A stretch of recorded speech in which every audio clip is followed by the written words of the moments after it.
Hello, my name is Alejandro.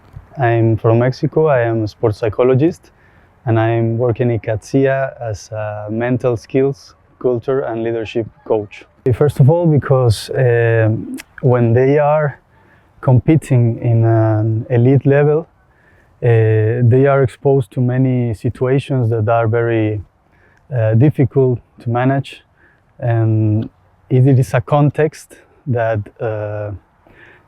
the high performance demands the stability to perform to the best possible way they can. So that is the part that mental skills, mental training, and obviously the well-being and the human part, it makes a lot of sense that they have to be trained and they have to work in themselves to know better and to discover new strategies or new forms to manage those situations in the best possible way. Well, I obviously have conversations with them.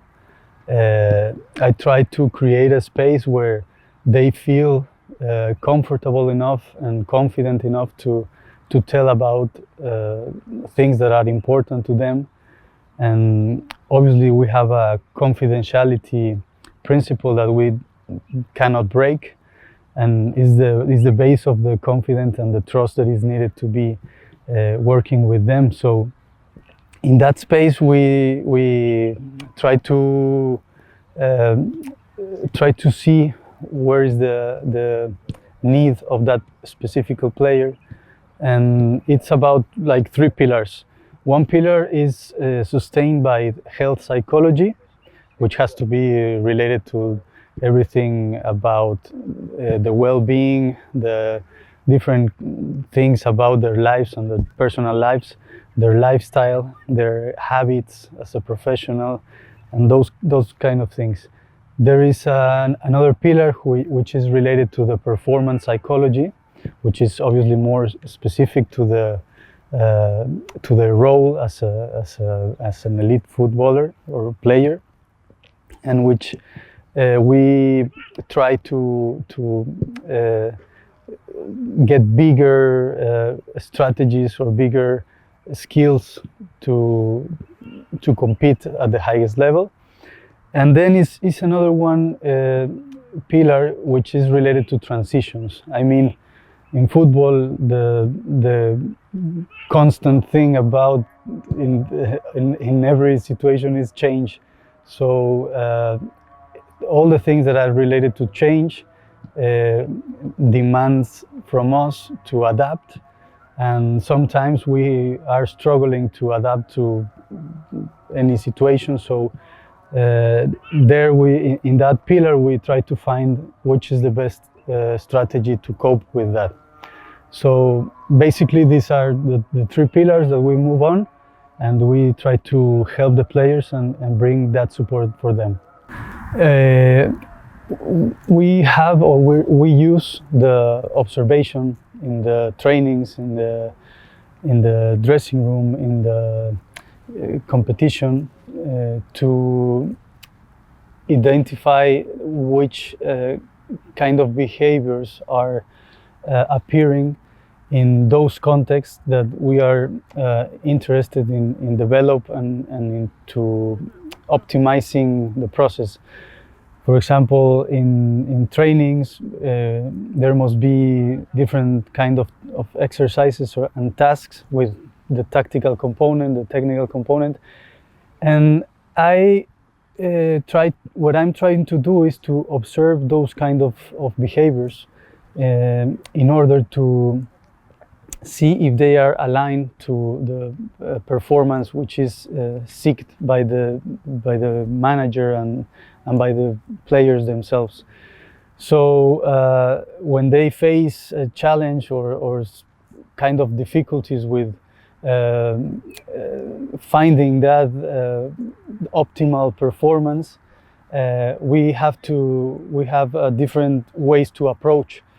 One is what I observe, and I can spoke to the player, and I can have a feedback session, Also, we could use sometimes the video, because it's another way to show them the reality of what's happening, and not only my words or my appreciation, my perception of their behavior.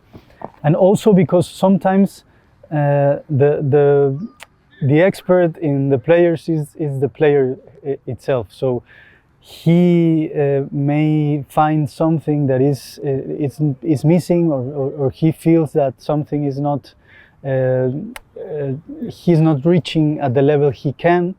So we can discuss, we can talk about that, and find the best strategy and the best approach to help them to unlock that potential. So it's about a lot of observation, a lot of listening. When I observe, I always say that I say that I am listening to what's happening on the pitch, and obviously in the conversation, listening to the player.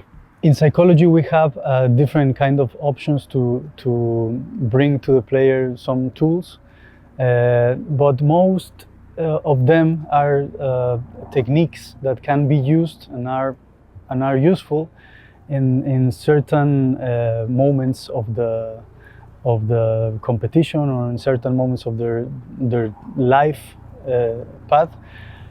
But what I really believe is in the power of conversation, because conversation allows me to know the player more than any technique, or more than any available tool or technology or whatever.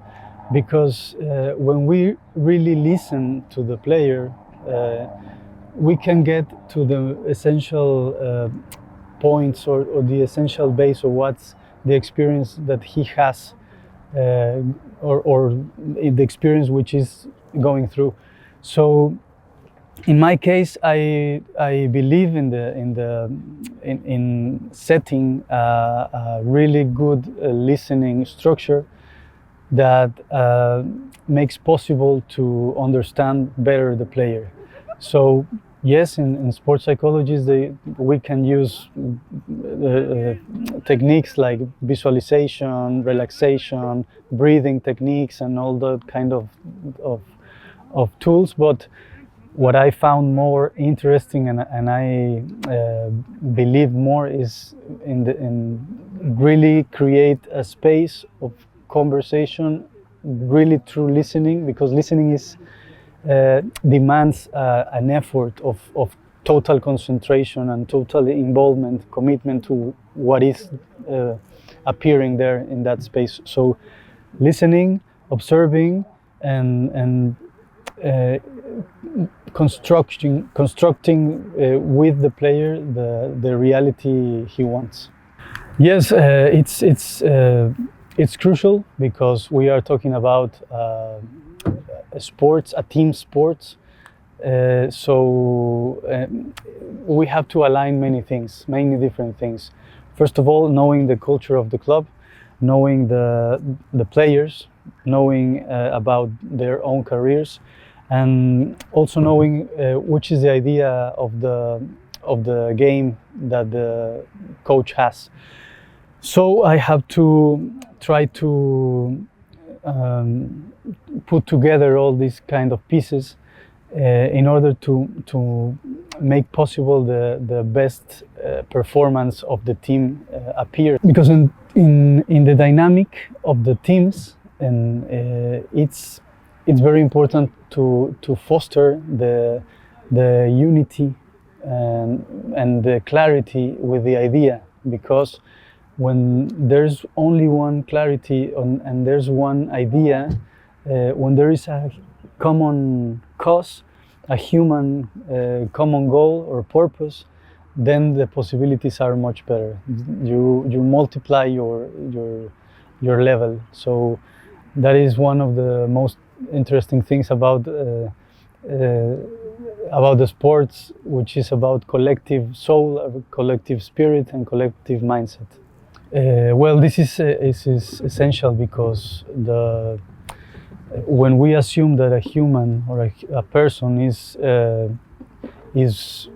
living in well-being, when all the needs are fulfilled, when all the different scenarios are controlled.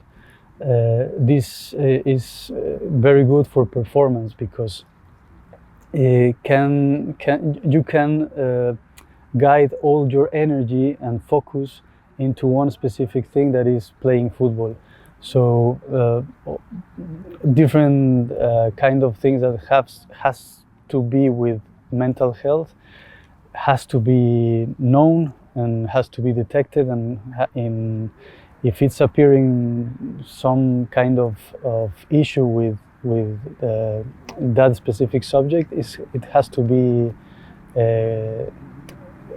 we have to work on that. So it's really important. If you have the player in a stability in his life, you can get the best performance. So it is a close link between those two concepts. It's very important to work very close to the coach.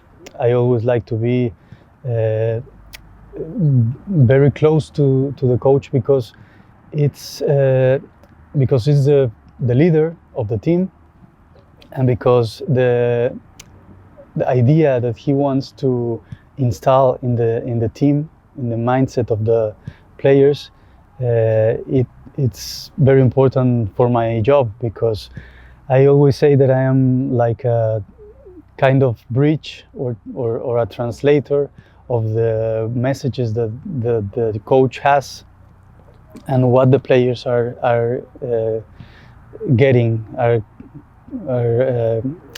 what kind of the message, or what part of the message is really caught by the players. So